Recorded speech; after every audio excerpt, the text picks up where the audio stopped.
మాజీ ముఖ్యమంత్రి కేసీఆర్ ప్రజల్లోకి రాబోతున్నారా? కాంగ్రెస్ సర్కార్కి ఇచ్చిన సమయం సరిపోతుందని కేసీఆర్ భావిస్తున్నారా?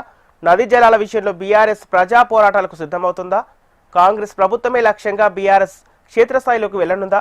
బీజేపీని కూడా ప్రజల ముందు దోషిగా నిలబెట్టాలని కేసీఆర్ నిర్ణయించుకున్నారా? బీఆర్ఎస్ పార్టీ బలోపేతంపై కేసీఆర్ అనూహ్య నిర్ణయం తీసుకోబోతున్నారా అంటే అవుననే సమాధానాలు వినిపిస్తున్నాయి.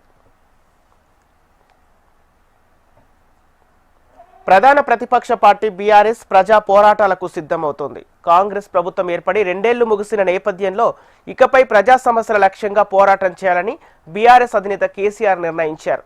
ముఖ్యంగా కృష్ణా గోదావరి నది జలాల విషయంలో తెలంగాణకు అన్యాయం జరుగుతుందని బీఆర్ఎస్ అధినేత కేసీఆర్ భావిస్తున్నారు. ఇందులో భాగంగా తెలంగాణ హక్కుల కోసం రైతాంగ పక్షాన పోరాటం చేయాలని కేసీఆర్ నిర్ణయించారు. ఈ నేపథ్యంలో రేపు తెలంగాణ భవన్లో బీఆర్ఎస్ ఎల్పీ సమావేశం కేసీఆర్ అధ్యక్షతన జరగనుంది.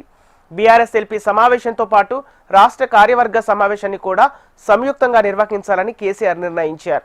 ఈ సమావేశంలో రాష్ట్రంలో రైతాంగంతో పాటు వివిధ వర్గాలకు చెందిన ప్రజలు ఎదుర్కొంటున్న సమస్యలపై చర్చించబోతున్నారు. సమస్యలను గుర్తించి వాటిని పరిష్కరించడం లక్ష్యంగా బీఆర్ఎస్ నేతలను క్యాడర్ను సిద్ధం చేయాలని కేసీఆర్ నిర్ణయించారు. ఇదే సమయంలో బీఆర్ఎస్ పార్టీ బలోపేతంపై కీలక నిర్ణయాలు కేసీఆర్ తీసుకోబోతున్నట్లు తెలుస్తోంది.